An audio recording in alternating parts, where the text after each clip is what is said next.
We're here with Ms. Keenan of NARAL, a very, very important part of what the issues that we're looking at, the Revolution Radio Network. Ms. Keenan, thank you for joining us. Thank you for asking me to be here this morning. I think that, we have come a long way in the civil rights community and the women's community, but in the last several months with this Congress, on the right-wing side, on the House side, we have become against African Americans and women and others voting. We have seen the Virginia legislature and the likes of the Paul Ryans continually try to put women back into the 1800s, probing them in Virginia. This moron in Missouri, Mr. Aiken, saying that women have some sort of special powers to deflect rape. It is the most amazing time.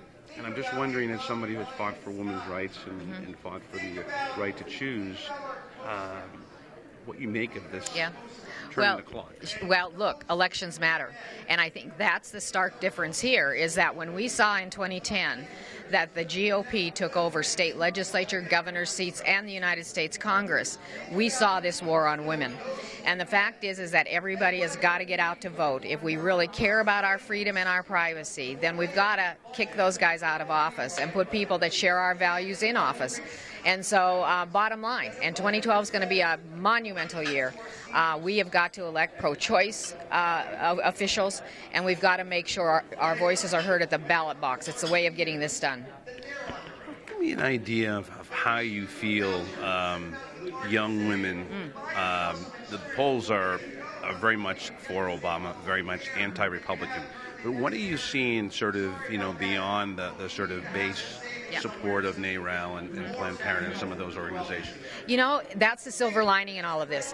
When they went and attacked birth control, we saw that next generation of young women and men actually turn out spontaneously to say enough is enough. And so even though the attacks have been coming fast and furious, the good news is that young people are engaged, and they have said they're not going to stand for this kind of attack on their birth control.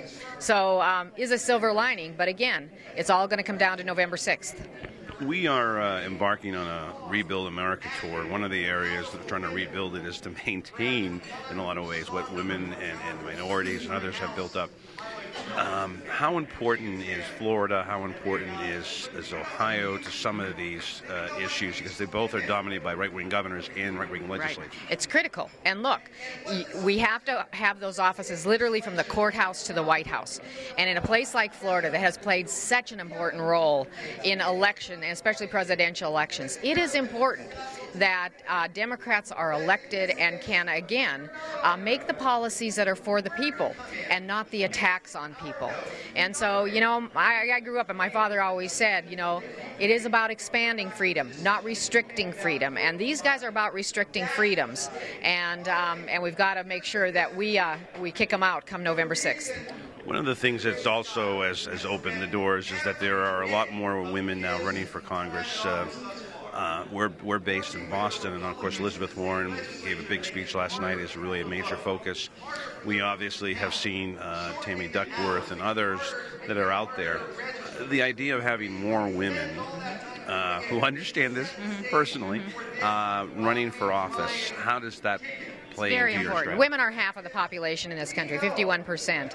And the importance of women as part of the debate is critical. And I think we saw that when we saw that panel of all men talking about birth control and not allowing Sandra Fluke to actually testify. That's wrong. It's just wrong. And having women's voices in this debate are critical and governing this country.